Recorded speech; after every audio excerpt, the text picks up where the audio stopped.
Uh, I mean, the next topic like perfectly fits in about everything we were just talking about, but obviously we've been talking about sequels we want. What about what gives us fear and what actually scares us about the sequels that either we desire or just sequels in general? What gives us this fear? Well, um, kind of like I said earlier, for me, what really scares me about a sequel, especially if the first movie was, amazing, is that it's almost always going to be just a cash grab or a rehashing of the first movie. It's going to be not as well written, crafted, put together. It's just going to be thrown together with incoherent ideas, and it's just to make a quick buck for the studio. And that's what scares me about sequels is they're either going to be really bland or just a really bad cash grab, you know. Yeah, I mean, I completely agree. Sequels, that they're always like a gamble for me because it's like I feel like when the film team sits down and actually decides on whether they want a sequel, they kind of instead of asking whether they want one, they need to think about whether their movie actually needed one because these writers and all that they don't think about like an aspect of is there another story to be told or is there even a story to be continued, because I feel like if there's Right. not another story to be told or another story to be continued, what is there? Because like you said, Right. it would just turn into like a blind rehashing of the previous original movie and it becomes pointless. um but yeah, I mean, the teams behind the movies really need to start thinking about this for the future of the industry, because otherwise we're just gonna get the sequels are just gonna get worse and worse, and people are just gonna still keep getting hyped and hyped, and it just ends up they get more money and we feed into their desires of wanting more sequels, and we give them money, and they're not gonna stop. They're just gonna keep getting money, Right. making money off us and our hype, and our ultimate desire for sequels. It ultimately just like ruins the industry, and it ruins what other companies want to do, because instead of making like a new original story that could be better than the movie that people want a sequel for, they will do a sequel instead and just get money from it, because everyone it just gets super excited because they're like, oh my god, Toy Story 4, Toy Story 22, Toy Story 50, and people are just going to keep going and going, expecting either the nostalgia from the original or a new story. In reality, it's just going to be another rehash of the previous movie. Right. And yeah, you hit it exactly right. Um, yeah, because no one wants to see the same movie again with different jokes, you know. And I feel like that's kind of what like Zootopia 2 would be like. Is it's just the same movie, you Yeah, know? of course. Like I feel like It's we've seen this before. Yeah, of course. I mean, it's like you said. If we got Zootopia 2, they like we've seen the jokes once, and trust me, that's where it needs to stay. The Yeah. joke in the car place with the sloths being extremely slow and wasting all the time, that was perfect because it played on the fact that they were animals. But the thing is, if we had a second movie, they might take us back to the same car place and not have it be nearly as funny because they used it in the first movie. Right. It's almost like the movies keep saying throughout the whole movie is, "Hey, this is a sequel. Did you know there's a sequel? Did you know there's another movie before this?" Like, like, hey, this happened in the first movie, so it's gonna be funny this time because it's happened before. I feel like that's kind of the mindset most, especially with children's movies. That's the mindset they typically have. Yeah, of course. I mean, the thing is, obviously, aiming your children, aiming your aiming your children, aiming your movies towards children, um, is it's not like a bad thing to do. But the thing is, children, they don't demand any kind of quality from their movies because they don't like have the knowledge of what makes a good movie. They'll just eat up anything and they'll laugh at like burp and fart jokes and all that. So like Right. obviously if you're aiming a movie towards children, the chances are all the children are just going to eat it up, and you'll end up making more money just because your film's aimed at kids. Right. And I think a perfect example of that is the Sonic movie, where, you know, I enjoyed it, but obviously a 32-year-old film critic is not going to go into it as like, this is genius. No, because it's a movie aimed at kids. It's not supposed to be this work of art, you know. It's kind of a novelty movie because it features Sonic, so you just go and watch it for Sonic. And I feel like they knew that when they went into it, so they didn't really bother with the story.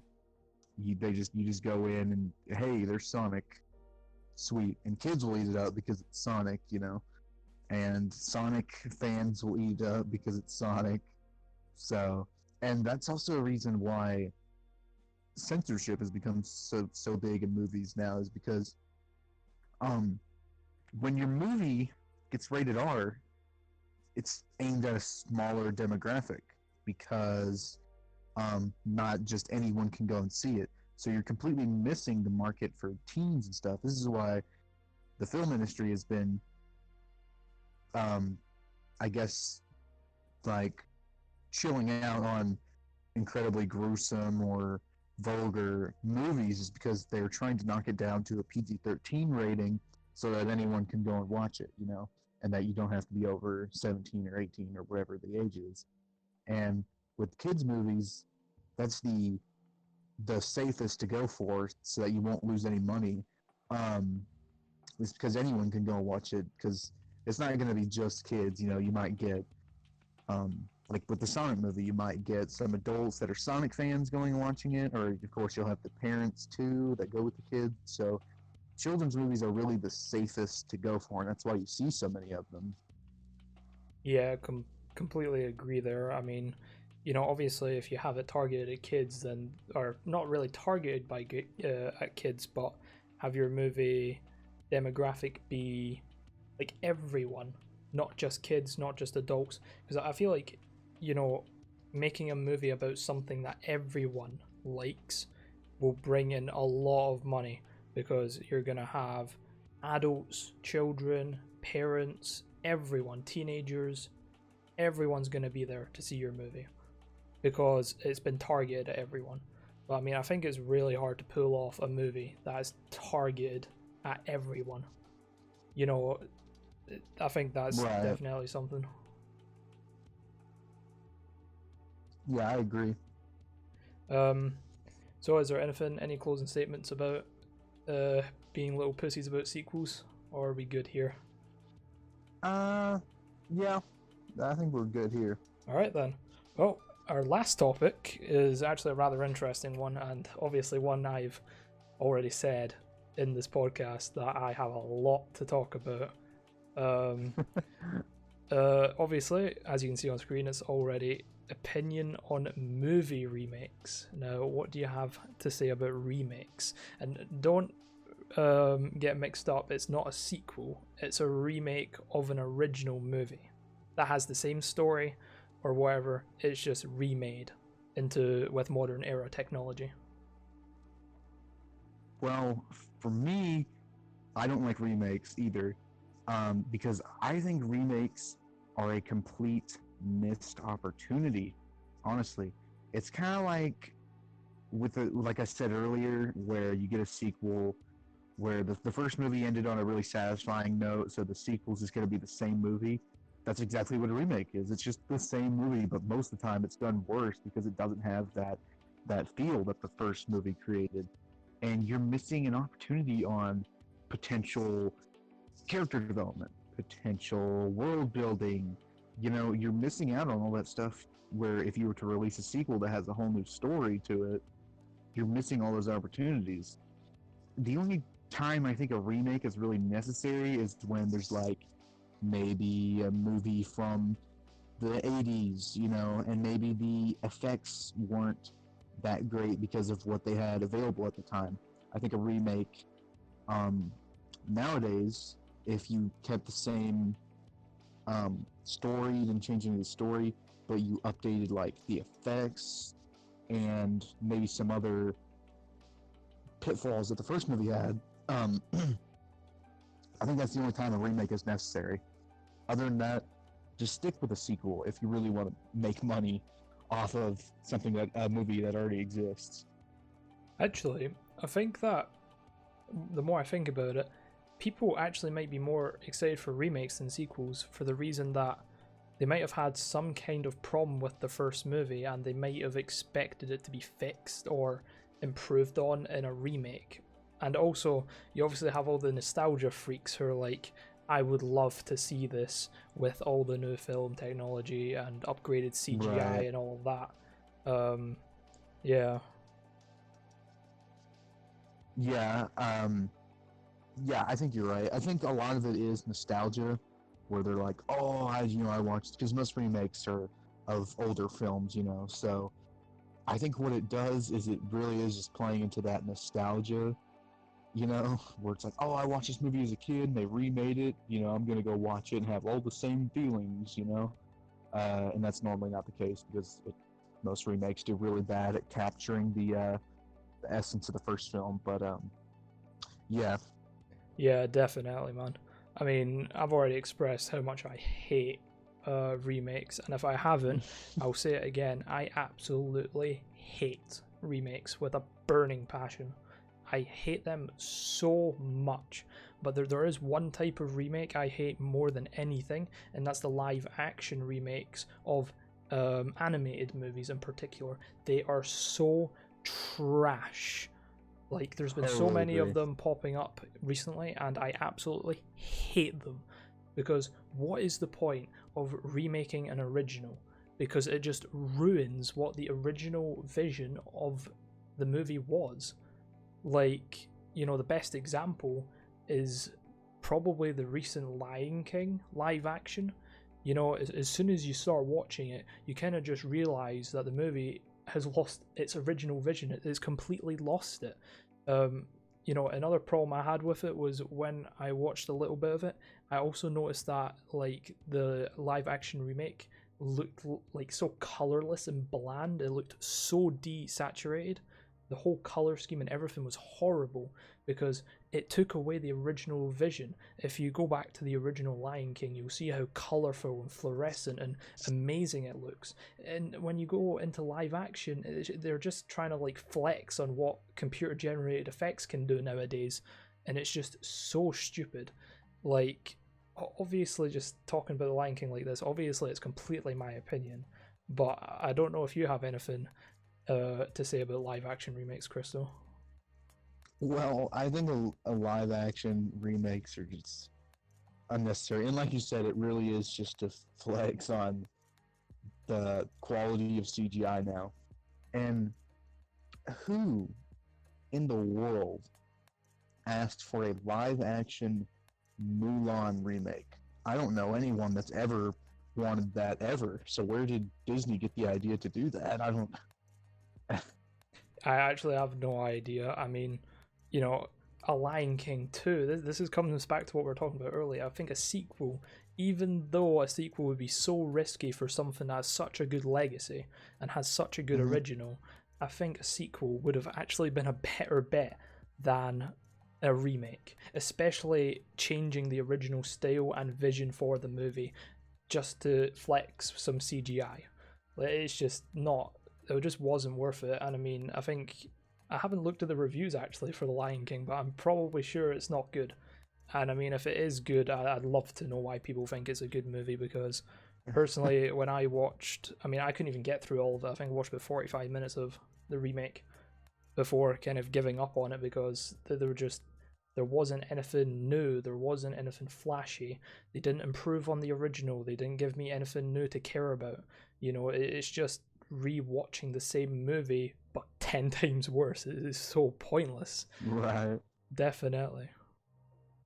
Oh yeah, there is a Lion King too, actually. Really? Yeah. Disney had a lot of um straight to DVD sequels. Like there's a Little Mermaid 2, there's Lion King 2, there's a Really? Aladdin 2, I think. Yeah. How did I not But know about this? no one's ever seen these movies because they're straight to DVD. But yeah, they exist somewhere. Jesus, I actually had no idea about that. I've never seen any of them. I just know that they exist. Is there anything else you want to talk about when it comes to remakes, live action remakes? Anything more to talk about sequels, or any more sequels you want?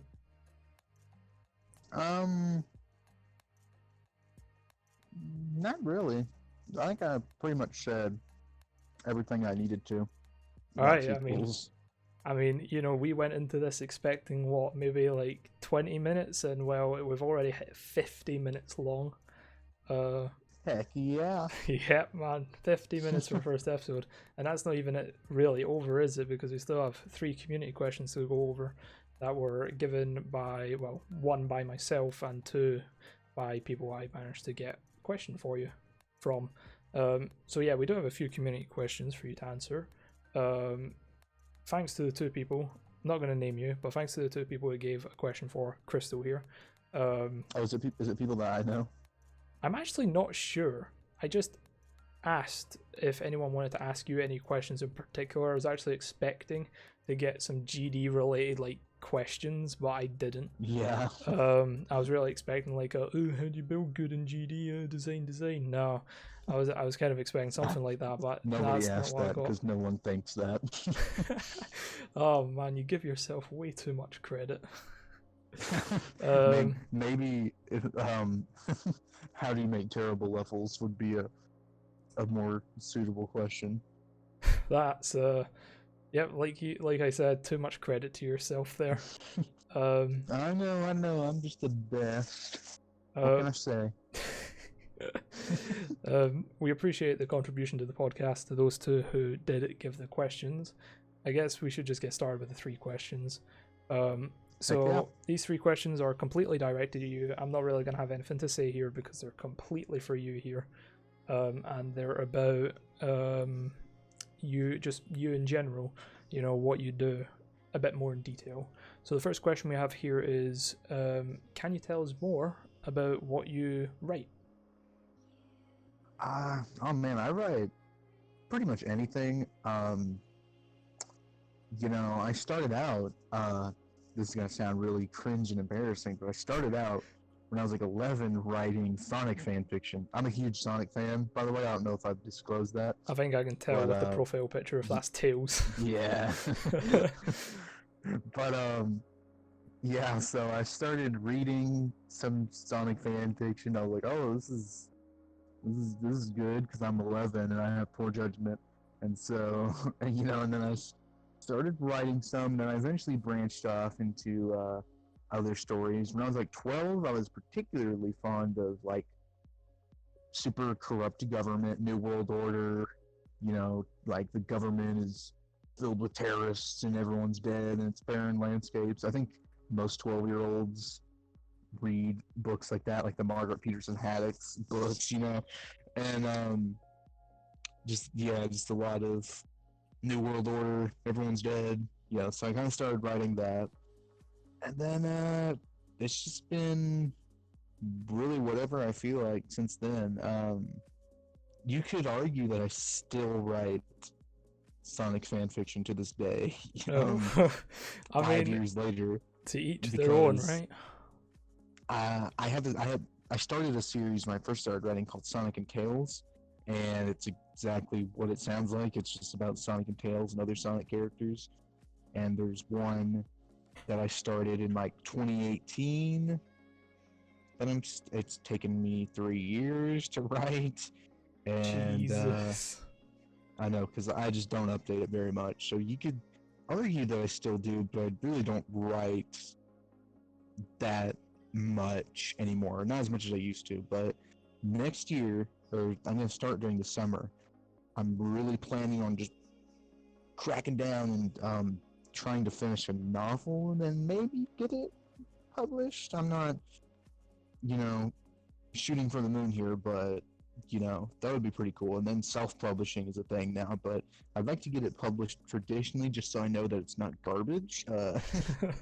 But yeah, that's because I think with self-publishing now, any writer can write up some stupid story and it's like, this is great, this is terrific, my aunt said she liked it, so it must be good.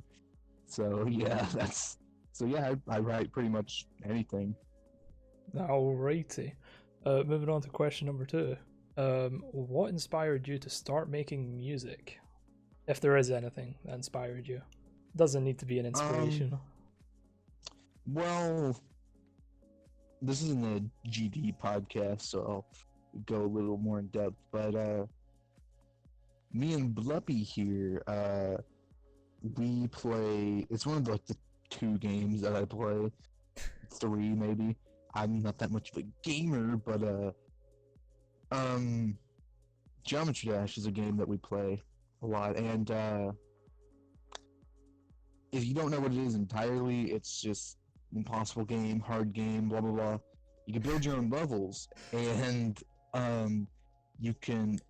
It's a rhythm game, so you build the level along with music, and so you can get the music from Newgrounds, the website, and a lot of Geometry Dash creators started creating their own music to put on Newgrounds to use in their levels. And then some have just completely abandoned their GD career and is only making music now, like Zizix or someone like that. But yeah, so seeing that they were doing it and how incompetent the GD community is, but they're still able to do that, that's kind of what got me into it. But I'm still not like I'm by no means professional. All my stuff does not sound terrific, but I'm learning, so we'll just have to see where it goes from there. Have you actually got any music published at all? I have some really old songs on Newgrounds somewhere. I don't even remember the account, but Jesus. yeah, other than that, not really. It's all just kind of same thing with my writing. Is I keep a lot of it to myself, but yeah. So I'm hoping to not do that. I'm hoping to actually release stuff once my skills are better. I guess another question that's related to the same question would be like, how often do you make music or practice making music, and what kind of like genre music do you make, like EDM or metal, that kind of thing? Well, the music software I'm using at this moment in time, um, I'm kind of branching out and trying other ones because I used Caustic for a while.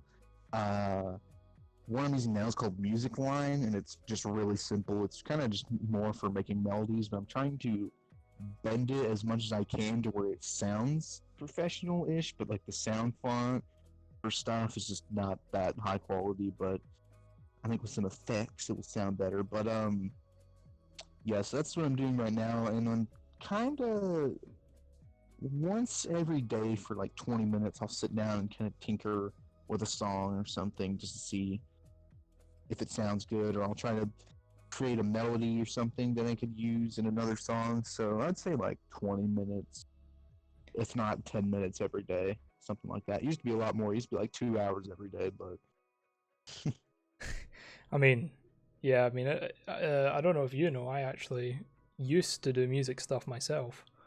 really. Yeah, I played piano for a few years. I played guitar for about a year and a half as well.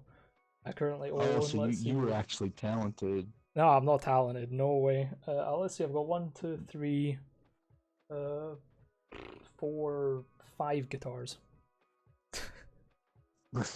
and one That bass. sounds like a little bit of talent to me. I can't play a single instrument. Uh, well, I I can mean, play the bongos. I mean, I was forced to play drums in school and the piano, but the piano I kind of kept on for a bit longer.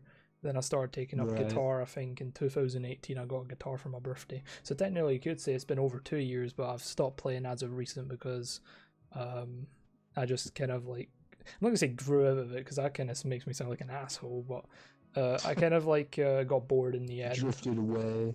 Yeah, I drifted away because the thing is, there's a lot you can learn in 2 years of playing guitar. I mean, I wrote my own riffs every now and again. I used to write my own bass lines. I mean, I haven't been playing basses nearly as long, but obviously, I haven't played guitar. It's kind of similar to a bass, minus the fact of like a couple extra techniques you can use on a bass, like slap and all that. Right. but I don't do that stuff anymore. And I mean, I wouldn't want you to go down my path and kind of give up on it.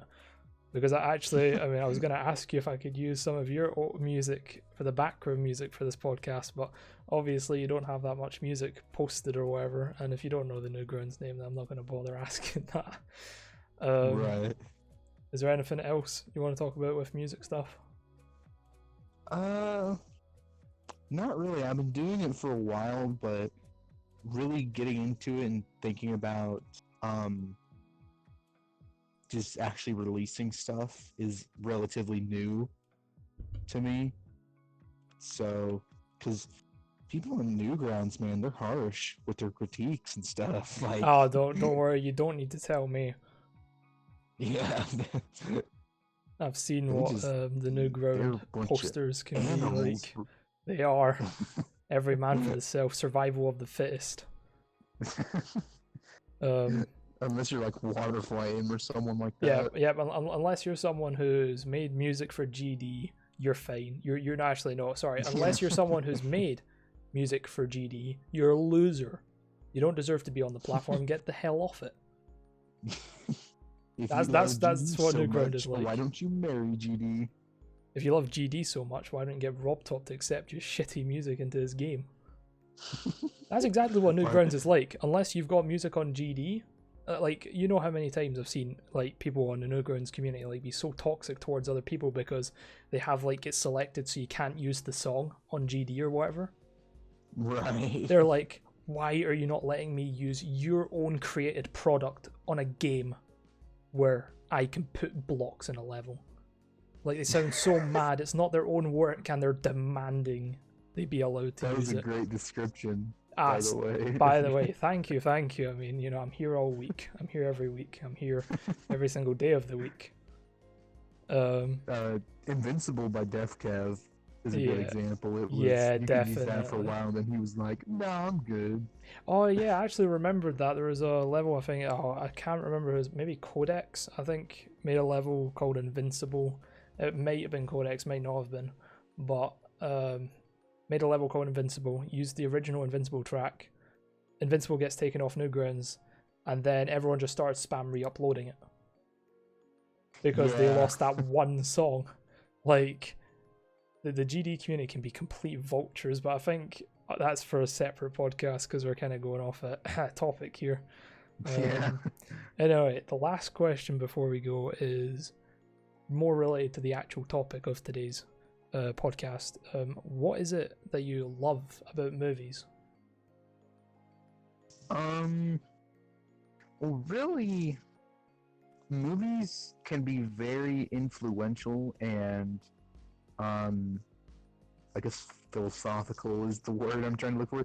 You could really use movies like a way to express your thoughts on humans, or to really show the raw emotion that humans can have, you know.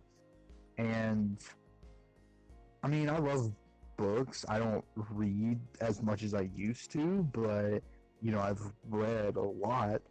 And you know, if you want to be a writer, you kind of have to do that. But I think with books, a lot of it's left up to your own imagination, and with movies, you're kind of witnessing it, and you're just like, because I think with books, it's more interactive since there's not actually anything to look at, so you're picturing all the events in your mind the best that you can, and you might be missing some details, whereas with movies, you're just watching it, you're just spectator pretty much, and you're you know, and it can express, you know, emotion more and just other things like that. So I feel like overall movies can express a lot more in terms of emotion or ideas than books can or whatever. So in closing, books suck. I think everything you just said, I mean, like, I fully get it, like, why you like movies for those reasons. You know, obviously I'm not going to give my opinion on why I like movies. I'm just a fan of the story. And sometimes like action fights and CGI, like I was a big fan of Infinity War and like the Avengers series of like Age of Ultron, Infinity War, and then Endgame. But Right, the, and you the couldn't have something epic like that, like in a book, you know? yeah, of course, the book doesn't give you like the proper vision of what a movie can. The Right, book is words, so you have to have like an amazing imagination to imagine exactly what's going on in this book. Whereas right. with a movie, you can just show it to people. You can tell both the story and actually show people the story.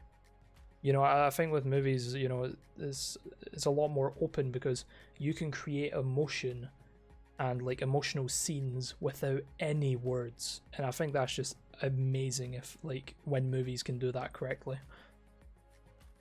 Yeah, I agree. So is there anything else about movies you want to say before we go? No, I think that's it for me. All right. Well, I mean, with all Hey, that is there said, anything I you don't wanna? have anything else to say. I mean, if I continue talking, I'm gonna go on for another hour. So uh, Yeah, same this here. is probably gonna have to be split into three parts. In all honesty, 1 hour 6 minutes. That's really long. Um, Sweet. yeah. Anyways, with all that being said, I'd like to thank you for coming on the podcast, Crystal. I appreciate it very much. You are the first guest. Hope you're honored about that. It's definitely been an interesting one. I mean, obviously we talked about sequels, we talked about Jaws, The Revenge, the best movie ever. You know, movies we aspire for sequels or whatever, things like that. Anyway, I'd like to thank everyone for watching this podcast. Sorry if it's been a bit of like an awkward one. I'm still trying to get used to talking in front of a camera with a face cam when I'm not streaming. It's very weird. It's like a one-on-one conversation. But thankfully, I had Crystal here to give me some emotional support through this. I would not be able to host the podcast alone. So thanks to him for being the first guest. If you want to see more from us, you know, a like would be appreciated on the video. Any comments regarding topics we talked about today are heavily appreciated and could start a discussion in the comments. Consider subscribing as well. Ring the notification bell because there will be a video every Saturday, and YouTube doesn't push notifications every single time, so it'd be helpful to have that on. Is there any social media you want to plug before we go? You know, I'm at that Twitter boy. Crystal Dash is one. It's new. Crystal Dash. That. Yeah, the A is a 4. Okay, so Crystal Dash, what is that? Is that on YouTube, Twitter? Twitter, yeah. Okay, so his Twitter is at Crystal Dash with a 4, where the A is supposed With to a be. 4. Because I'm Okay. cool like that. Nope, it's just so I didn't get confused. Because my name used to also be Crystal, so this is like the dark side duo here. Anyway, with all that being said, thanks all for watching. Have yourselves a wonderful day, and we'll see you all next week. Might get Crystal back on the podcast in the future if there's enough demand for him. Anyways, goodbye, everyone.